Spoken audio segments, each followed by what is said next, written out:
তৃণমূল সরকারের একদম অর্ডারটাকে copy paste করেছে। তার জন্যই তো বলবো আমি প্রশ্ন করেছি, বিগত সরকার যা করেছে তাহলে বর্তমান সরকারও তো তাই করবে। 18 তারিখ একটা ভাইটাল শুনানি হবে, 45 দিনের মধ্যে ডিএটা দেওয়া যেত, ডেট দিল না, কিন্তু 45 দিনের মধ্যে বেতন কমিশন হয় না, সেটাও আমি পোস্ট করে বলেছি কিভাবে হবে।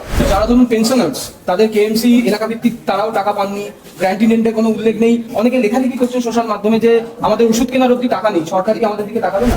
সরকার যাদের যাদের ডিএটা দেয় তাদেরকেই দিতে হবে, সেই বার্তাই তো দিয়ে দিয়েছে।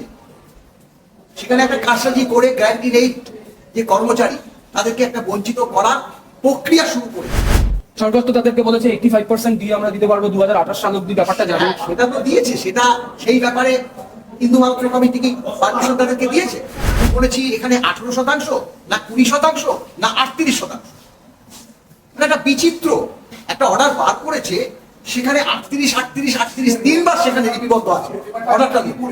এমসি এলাকায় থাকে কারোই ঢোকে নেই, কিছু কিছু ব্যাংকের কাছে চলে এসছে। এখন যেটা আমরা শুনছি আবার যে কোনো ব্যাংক ছেড়ে দেবে, আবার কোনো ব্যাংক ছাড়বে না, তাতে তো ব্যাংকগুলোর কাছে যদি এই যে মানে অবসরপ্রাপ্ত কর্মচারী সমাজ 5 জন 7 জন মিলে যদি চলে যায়, সেটা তো ব্যাংকগুলির ভাবমূর্তি নষ্ট হবে।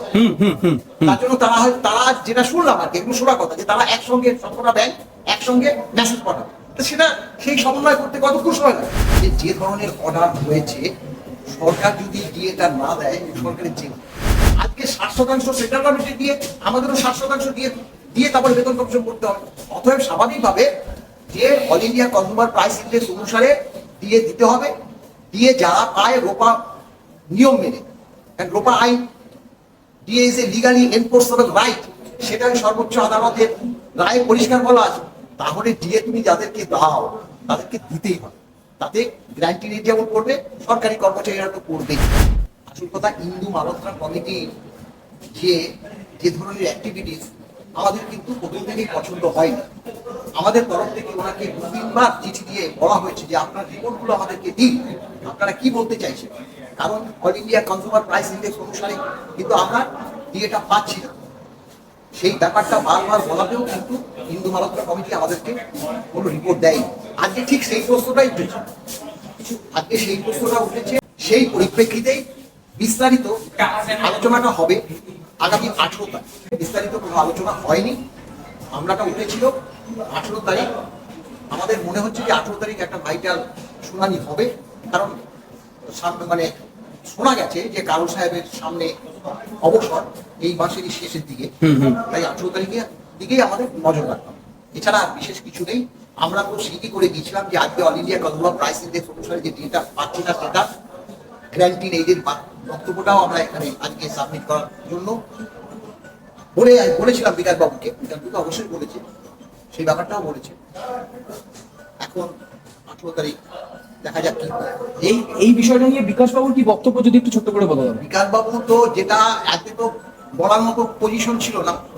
বিকাশ বাবু যেটা পরবর্তীকালে আমাদের যে প্রেসিডেন্ট, তাকে পরিষ্কারভাবে তার সঙ্গে একটা ইন্টারভিউ হলো, তিনি জিজ্ঞাসা করেছিলেন, বললো যে সরকার যাদের যাদের ডিএটা দেয় তাদেরকেই দিতে হবে, সেই বার্তাই তো দিয়ে দিয়েছে।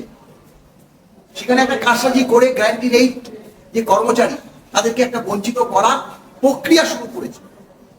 আমরা বলেছি না যে দেওয়ার প্রক্রিয়া শুরু করেছে, শ্যামলবাবু প্রশ্ন করেছে দেওয়ার প্রক্রিয়া আবার শুরু করার কি আছে?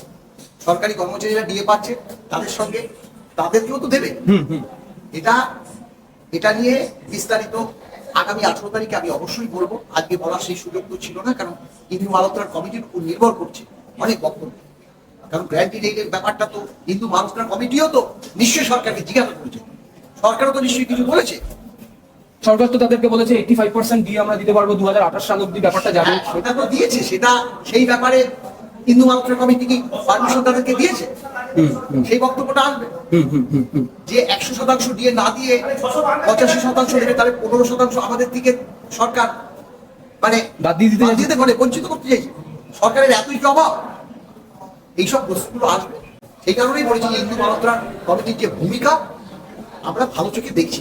সেই পরিপ্রেক্ষিতে আগামী 18 তারিখে যে শুনানিতে আমাদের আইনজীবীরা সেই বক্তব্য পরিবেশন।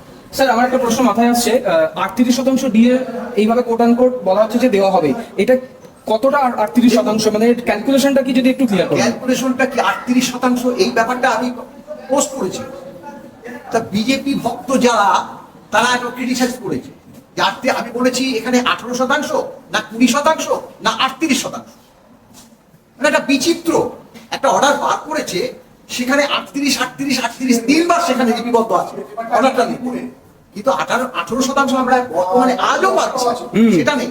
সরকার অক্টোবর মাস থেকে 20% দেওয়ার কথা বলেছে, সেটা নেই।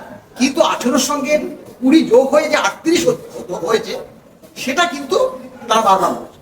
এটা ব্যাপারটা এটা কিন্তু বিগত যে তৃণমূল সরকার তারাও কিন্তু এরকম করেছে, তাদের বেলাও বলেছে। আমরা দেখছি যে তৃণমূল সরকারের একদম অর্ডারটাকে কপি পেস্ট করেছে। তার জন্য তো বলবো আমি প্রশ্ন করেছি, বিগত সরকার যা করেছে তাহলে বর্তমান সরকারও তো তাই করবে, একদম কপি পেস্ট করেছে। কিন্তু বর্তমান সরকার প্রতিশ্রুতি দিয়েছিল 45 দিনের মধ্যে আপনারা বকেয়া টাকা পাবেন, সেটা কি কোনো সুরাহা বার্তা দিয়েছিল ক্ষমতা আসার জন্য? এটা তো বিগত সরকারও দিয়েছিল, বর্তমান সরকারও দিয়েছে, হয়তো আগামী ভবিষ্যতে যে সরকার আসবার জন্য উদ্গ্রীব হবে তারাও দেবে। এটা রাজনৈতিক দলগুলোর চরিত্র, এটা রাজনৈতিক দলগুলোর চরিত্র। তাতে যারা ভাবে স্বাভাবিকভাবে যে নিশ্চয়ই বোধহয় এই সরকারটা আসলে আমাদের একদম এমন ভাবে বেতন ভাতা দেবে তাতে আমাদের অনেকটাই লাভ, তা তো নয়। সেটাই আর কি আমরা দেখতে পাচ্ছি। 45 দিনের মধ্যে ডিএটা দেওয়া যেত, ডেট দিল না, কিন্তু 45 দিনের মধ্যে বেতন কমিশন হয় না, সেটাও আমি পোস্ট করে বলেছি কিভাবে হবে। তখনও তো কমিশন তৈরি করেনি, চেয়ারম্যান তৈরি করেনি, মেম্বার তৈরি করেনি, এই নতুন করে সব গঠন করা হলো, আবার চেঞ্জ হলো, কন্ডিশন করেনি। তারপরে আবার চেয়ারম্যান চেঞ্জ হলো, সেটাও হতে পারে, চেয়ারম্যান চেঞ্জ হতে পারে। সে যদি মানে ইন্টারেস্ট না থাকে স্বাভাবিকভাবে পরবর্তী অন্য কাউকে নিয়োগ করতে হবে। এখনো তো অফিস তৈরি করতে হবে, তারপরে সে আবার নোটিফিকেশন করবে, চেয়ারম্যান নোটিফিকেশন করবে, মানে সংগঠনগুলোকে মেমোরেন্ডাম দেওয়ার কথা। দূরস্থ, অনেকটা সময় লাগে, কিন্তু সেটা 6 মাসের মধ্যে করা যায়। এখন দেখা যাক কি হয়। এখনো তো চুপচাপ হয়ে গেল, চেয়ারম্যান চেঞ্জ হয়েছে আবার 7 দিন হয়ে গেল, তাহলে আবার কি হবে? এইভাবেই তো সময়টা চলে যাবে। সাধারণ মানুষ যারা ধরুন পেনশনার্স, তাদের কেএমসি এলাকা ভিত্তিক তারাও টাকা পাননি, গ্র্যান্টি নেন্ডে কোনো উল্লেখ নেই, অনেকে লেখালেখি করছেন সোশ্যাল মাধ্যমে যে আমাদের ওষুধ কেনার অব্দি টাকা নেই, সরকার কি আমাদের দিকে তাকাবে না? এটা তো ভয়াবহ ব্যাপার। কারণ ব্যাপারটা হচ্ছে যারা কেএমসি এলাকায় থাকে রাজ্য সরকারি কর্মচারী, তাদের যেমন দিচ্ছে না, গ্র্যান্টি নেন্ডের ব্যাপারেও তো যারা অবসরপ্রাপ্ত তাদেরও তো আজকে যদি পেত তারাও তো মানে অনেক এজেড আছে, তারাও পাচ্ছে না। কিন্তু এমন একটা অবস্থা এসে দাঁড়িয়েছে যে সত্যি কথা বলতে কি আমরা এই যে পোস্টগুলো দেখছি, আমাদের পোস্টগুলো দিচ্ছি, এই যে আপনার কাছে পোস্ট দেবো, তাতে ওই একই গ্র্যান্টি নেটের কর্মচারী বলে আমাদের কথা আপনারা বলছেন না। আমরা সবসময় বলছি কেএমসি এলাকায় যারা থাকে 2রা এপ্রিল 2026 যেখানে ট্রেজারি গুলোর থেকে এই বকেয়া ডিএটা দিয়ে দেওয়া হয়েছে, আর আজকে পর্যন্ত আজকে 6 তারিখ কেএমসি এলাকায় থাকে তারা তার জন্য দোষ করেছে, এখনো পাচ্ছে না। কোন ধরনের চরিত্র সরকারের? সরকার একটু উদ্যোগ নিতে পারে না? তারা অর্ডার বার করেছিল 7ই জুলাই, বলেছিল 3 সপ্তাহের মধ্যে দিয়ে দেবে, জুলাই মাস চলে গেল, এখনো আজকে আগস্ট মাসের 6 তারিখ হয়ে গেল, এখনো গ্র্যান্টি নেই কর্মচারী, মাফ করবেন, ওই কেএমসি এলাকায় বসবাস করে যে পেনশনাররা এখনো বকেয়া ডিএটা পাচ্ছে না। অনেকের বক্তব্য কিছু কিছু মানুষ নাকি কেএমসি রিলেটেড যে পেনশনার্স তাদের নাকি কিছু কিছু ক্ষেত্রে টাকা ঢুকেছে। না, একদমই ঢোকে, কারোই ঢোকে, আমরা জানি কেএমসি এলাকায় থাকে কারোই ঢোকেনি। কিছু কিছু ব্যাংকের কাছে চলে এসছে। এখন যেটা আমরা শুনছি আবার যে কোনো ব্যাংক ছেড়ে দেবে, আবার কোনো ব্যাংক ছাড়বে না, তাতে তো ব্যাংকগুলোর কাছে যদি এই যে মানে অবসরপ্রাপ্ত কর্মচারী সমাজ 5 জন 7 জন মিলে যদি চলে যায়, সেটা তো ব্যাংকগুলির ভাবমূর্তি নষ্ট হবে। তার জন্য তারা যেটা শুনলাম আর কি, এগুলো শোনা কথা যে তারা একসঙ্গে সবকটা ব্যাংক একসঙ্গে মেসেজ পাঠাবে, সেটা সেই সমন্বয় করতে কতক্ষণ সময় লাগে। এবং শুনেছি যে আমাদের ফিনান্স ডিপার্টমেন্ট ক্যালকুলেশন করে পাঠিয়ে দিয়েছে, এজিও সেখানে ব্যাংকগুলোকে ছাড়ার জন্য ইনফরমেশন পাঠিয়ে দিয়েছে, অর্ডার পাঠিয়ে দিয়েছে। এখন ব্যাংকগুলো যদি আটকিয়ে রাখে সেটা তো দুঃখজনক, দুর্ভাগ্যজনক। এখন দেখা যাক। স্যার শেষ প্রশ্ন দিয়ে আপনাকে মানে স্যার শেষ প্রশ্ন রাখবো আপনার কাছে। আজকে অনেক মানুষ মানে পশ্চিমবঙ্গের মানুষ আজকে এই রায়ের দিকে তাকিয়েছিলেন, তাদেরকে কি বার্তা দেবেন? আশার আলো কি দেখতে পাচ্ছেন?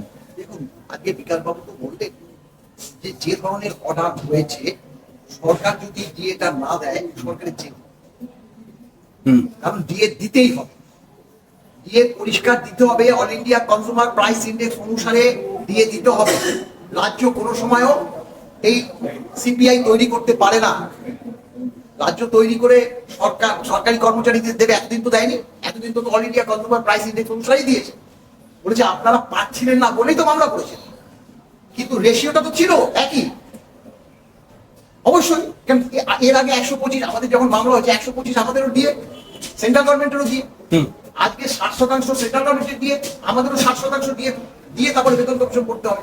অতএব স্বাভাবিকভাবে যে all India consumer price index অনুসারে দিয়ে দিতে হবে, দিয়ে যারা পায় রোপা নিয়ম মেনে, কারণ রোপা আইন DA is a legally enforceable right, সেটা ওই সর্বোচ্চ আদালতের রায়ে পরিষ্কার বলা আছে।